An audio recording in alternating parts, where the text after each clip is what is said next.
நாமக்கல் மண்டலத்தில் முட்டை ஒன்றின் கொள்முதல் விலை கடந்த 18 நாட்களில் ₹1.50 வரை அதிகரித்திருக்கிறது. முட்டையின் விலை ₹5.75 தற்பொழுது அதிகமடைந்திருக்கிறது. அந்த வகையில் கடந்த 18 நாட்களில் ₹1.50 வரை முட்டை ஒன்றின் விலையானது அதிகரிக்கப்பட்டிருக்கின்றது.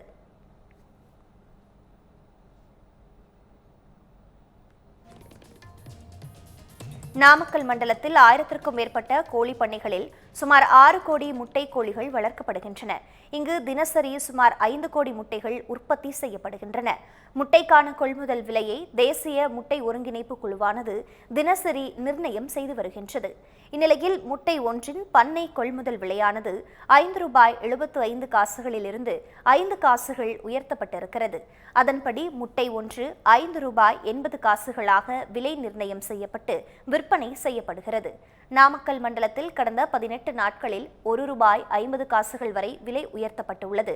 இதனால் முட்டை சார்ந்த உணவுப் பொருட்களின் விலை உயர வாய்ப்பு உள்ளது என்பதால் உணவு பிரியர்கள் கலக்கமடைந்துள்ளனர். சென்னையில் இன்று 22 கேரட் ஆபரண தங்கத்தின் விலை சவரனுக்கு ₹640 அதிகரித்து ₹54,800 விற்பனை செய்யப்படுகிறது. சென்னையில் இன்று 1 கிராம் ஆபரண தங்கத்தின் விலை ₹80 உயர்ந்து ₹6,850 விற்பனை செய்யப்படுகிறது. ஒரு சவரன் ஆபரண தங்கத்தின் விலை சவரனுக்கு ₹640 அதிகரித்து ₹54,800 விற்கப்படுகிறது. வெள்ளியின் விலை 1 கிராம் ₹4 அதிகரித்து ₹96.50க்கும் 1 கிலோ வெள்ளி ₹96,500 விற்பனையாகிறது. தூத்துக்குடி மாவட்டம் குலசேகரப்பட்டினம் பகுதியில் விண்வெளி பூங்கா அமைப்பதற்கான தமிழக அரசோடு புரிந்துணர்வு ஒப்பந்தத்தை இஸ்ரோ கையெழுத்திட்டிருக்கிறது. குலசேகரப்பட்டினம் புவிவட்ட பாதையின் இருப்புக்கு அருகில் ராக்கெட் இயங்குவதற்கான தட்பவெப்பம் மண்ணின் தன்மை சரியாக இருப்பதாகவும் இஸ்ரோவால் கண்டுபிடிக்கப்பட்டது. எனவே இந்த பகுதியில் 1500 ஏக்கர் பரப்பளவில் விண்வெளி பூங்கா அமைப்பதற்காக கடந்த பிப்ரவரி மாதம் பிரதமர் மோடி முன்னிலையில் அடிக்கல் நாட்டு விழா நடைபெற்றது. இந்த நிலையில் தமிழ்நாடு அரசு தொழில் மேம்பாட்டுக் கழகத்துடன் இஸ்ரோவின் நிறுவனம் புரிந்துணர்வு ஒப்பந்தம் செய்துள்ளதாக தெரிவிக்கப்பட்டிருக்கிறது. அதில் ராக்கெட்டின் உதிரிபாக தொழிற்சாலை, ராக்கெட் உந்து சக்தி பூங்கா உள்ளிட்டவை அமைப்பதற்காக குலசேகரப்பட்டினத்தை ஒட்டியுள்ள கூடல் நகர், மணப்பாடு, மாதவன்குறிச்சி, அமராபுரம் உள்ளிட்ட பகுதிகளில் நிலம் கையகப்படுத்தும் பணி நடைபெற்று வருவதாக தெரிவிக்கப்பட்டுள்ளது.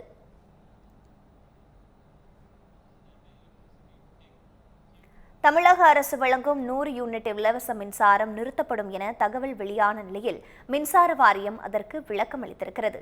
இது தொடர்பாக தமிழ்நாடு மின் உற்பத்தி மற்றும் மின் பகிர்மான கழகம் வெளியிட்டுள்ள செய்திக்குறிப்பில், சமூக வலைதளங்களில் வெளிவரும் 100 யூனிட் இலவச மின்சாரம் குறித்த செய்தி உண்மை நிலைக்கு புறம்பானது என்று கூறியுள்ளது. தமிழ்நாடு மின்சார ஒழுங்குமுறை ஆணையம் வகுத்துள்ள விதிமுறைகளுக்கு எதிராக மின் இணைப்பு பெற்று பயன்படுத்தி வரும் மின் இணைப்புகளை மட்டுமே கண்டறிந்து ஒருங்கிணைக்கும் பணி மேற்கொள்ளப்படுவதாகவும் தெரிவிக்கப்பட்டுள்ளது. இதேபோல வீட்டு பயன்பாட்டிற்கான மின் இணைப்பு பெற்று அதனை ஆணையத்தின் விதிமுறைகளுக்கு எதிராக பொது பயன்பாட்டிற்கு உபயோகிக்கப்படும் மின் இணைப்புகளை கண்டறிந்து உரிய மின் கட்டண வீத மாற்றத்திற்கு உட்படுத்தப்படும் பணிகள் நடைபெற்று வருவதாகவும் கூறப்பட்டுள்ளது.